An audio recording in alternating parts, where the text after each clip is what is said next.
Okay, so this statement right here, which I'm going to copy.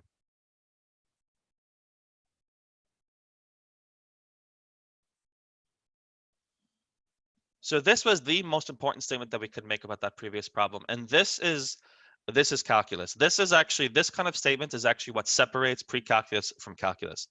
Because now we're going to be talking about something that's called a limit. We want to be able to, this statement or this type of statement occurs so often in calculus, right? We always want to talk about how, oh, I have this this input, like delta t is kind of an input in this problem, right? I put in delta t, then out pops v bar.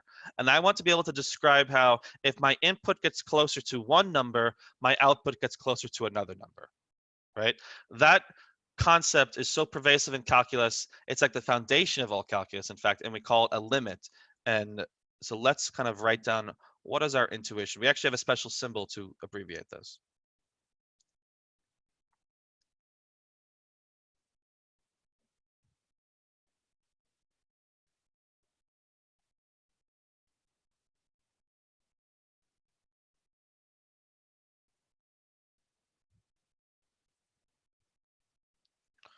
Okay, so notice this entire English sentence is now going to be kind of compactified into one nice little mathematical equation.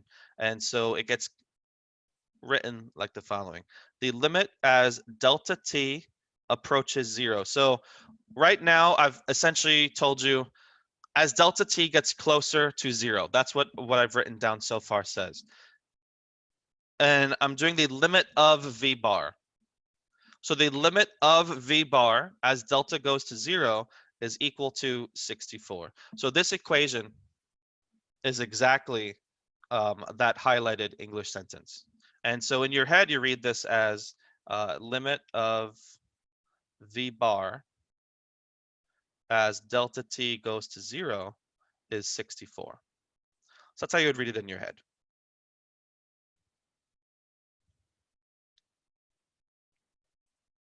So again, what is that? What does this boxed equation actually mean? The English sentence at the top of the screen. Now, in this class, that'll suffice for what a limit means, right? There is a more formal and more precise definition of limit that, say, mathematicians work with, but for us, it's a little bit too complicated, right? You would only work with that definition if you're doing, more advanced math. For us, the rough intuition works just fine.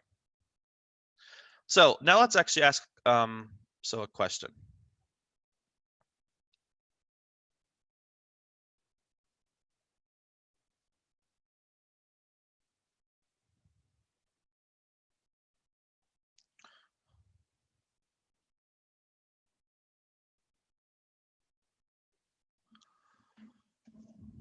So what if I wanted to actually calculate v of 2 exactly?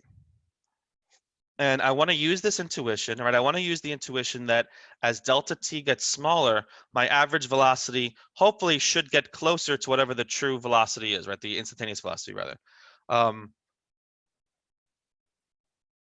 Is what we did so far a calculation of v of 2? It's not, right? I want to stress that what we did so far is literally just looking at a few average velocities over a few intervals, right? This is not a proof that the velocity actually is 64. So to actually prove that the velocity is 64, well, we have to somehow calculate the average velocity for all possible time intervals. So we can do that, but as long as we work symbolically. So let's do that. So I'm going to keep this on the screen. So again, use v bar as an estimate.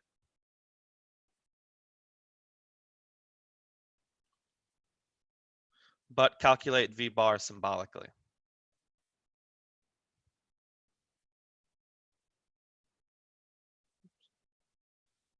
in terms of delta t.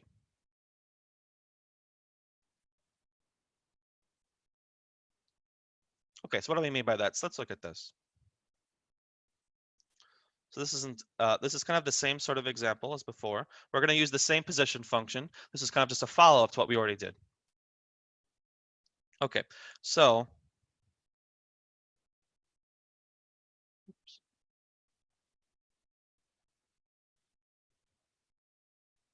So let's let h be a positive number. And the idea is that you should think of h as a very tiny number.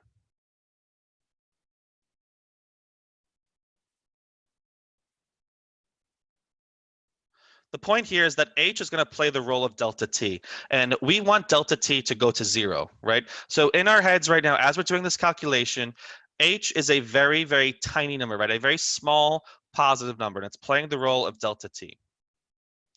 Okay, so the average velocity over the interval, so I start at t equals 2, and where am I going to go up to? I'm going to go up to 2 plus h. So notice I'm now writing the time interval symbolically, right? What is the length of this interval? What is the length of this interval?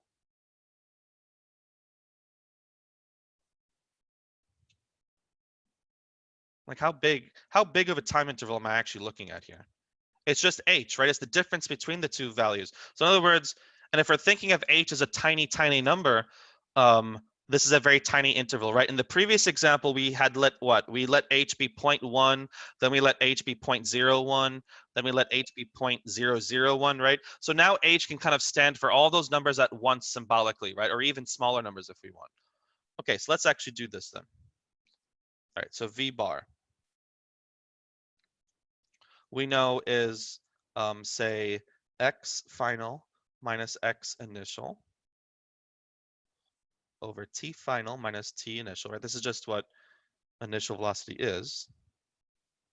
So the final time is 2 plus h, and the initial time is 2, right? So I want x of 2 plus h minus x of 2 all over 2 plus h minus 2. And again, I'm actually going to use the previous example. So recall that x of t, remember, was 16t squared. So I'm using the position function from the previous example. Okay, so let's keep doing this. So this is a little bit of algebra. So x of 2 plus h is what? That's 16 times. So wherever I see a t in my x function, I need to put a 2 plus h, right? So this 2 plus h needs to be inserted in place of t, right? That's function composition. We talked about this in the last lecture a little bit.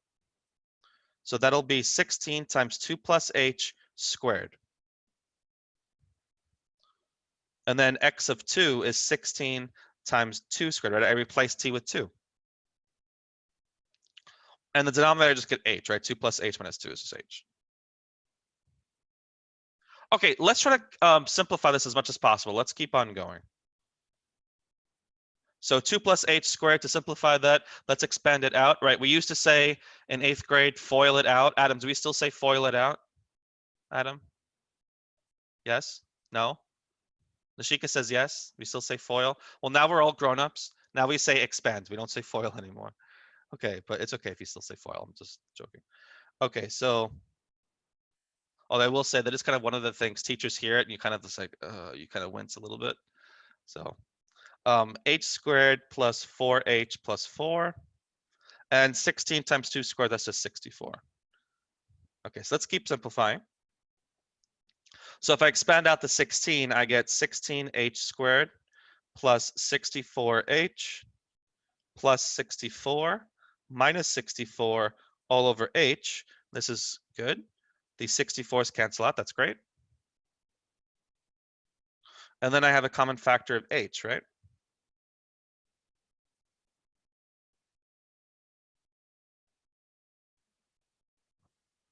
And now here's the magic. H, maybe it's not that magical to you. You've seen it hundreds of, thousands of times probably. Because h is a positive number, h cancels out. I'm going to explain to you why this is actually magic. Like, why is this actually super, super important for us?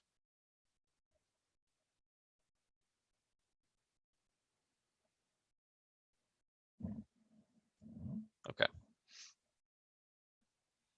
Let's think about what we actually just did. We just calculated the average velocity over the interval 2 to 2 plus h. And the idea was h was a very tiny number, right? We can actually let h be any number we want. But the idea is we want h to be super, super tiny so that our final answer is a good estimate of the true instantaneous velocity. So h can be like 0.00000000001, right? In principle, if I wanted to get the instantaneous velocity, it's almost like I'm calculating the average velocity over the interval from t equals 2 to t equals 2, right? I almost don't even want to change the two numbers, right? If I want the instantaneous velocity, I actually almost want the average. But the issue is if h is actually equal to 0, right? If the time interval actually were equal to 0, is that actually allowed? No. Why?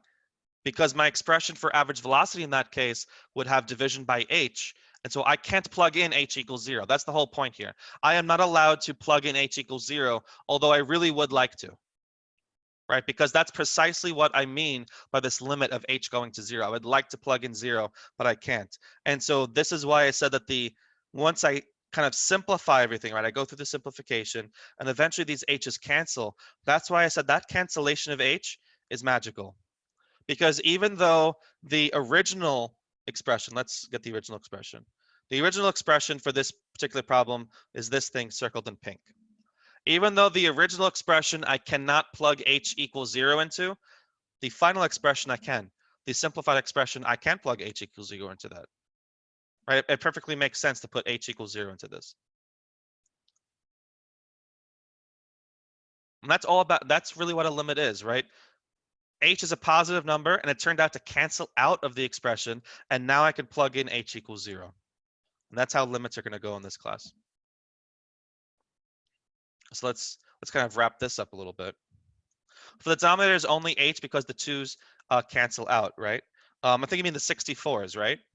Yeah, actually, it was also very magical that those 64s canceled out. If they didn't cancel out, we wouldn't have had a common factor of h, right? So it was actually all nice and coincidence that everything was very nice and canceled out for us. Okay, so keep in mind 16h plus 64 is the average velocity, right? So what happens as h goes to 0? As h gets closer to 0, v bar gets closer to 64, right? Why? Well, like I just said, the final simplified expression, I can actually now just plug in h equals 0, right? If I want, h is a very small number, so 0.01, 0.001, 0.0 zeros and a 1. Well, why not just put in h equals 0 precisely?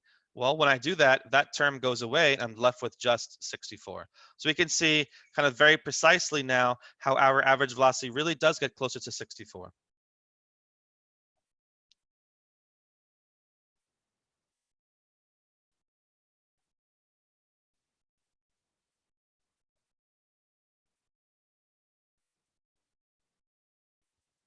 Okay. So Dashika asks, so 16h plus 64 is a representation of all the intervals we used earlier. That's correct, actually. If we just kind of scroll up a little bit, just temporarily. If I go back here and I remember, okay, my formula is v bar equals 16h plus 64. Remember that h was playing the role of delta t, right? So let me actually write this as 16 delta t plus 64. Do I actually get that in all of these? I think that's true, right? Here, if delta t is 0.1, that's 64 plus 1.6, right? And you can check each of these. I always get the correct v bar. For the last three, you have to remember because now the endpoint is now 2 is on the right instead of the left, delta t would actually be negative in these last three cases. That's why it gets subtracted. So it doesn't seem to follow this formula, but it does because delta t should be negative. So that's a good observation, Ashika. Right. So this formula actually takes care of all the stuff we did earlier as well.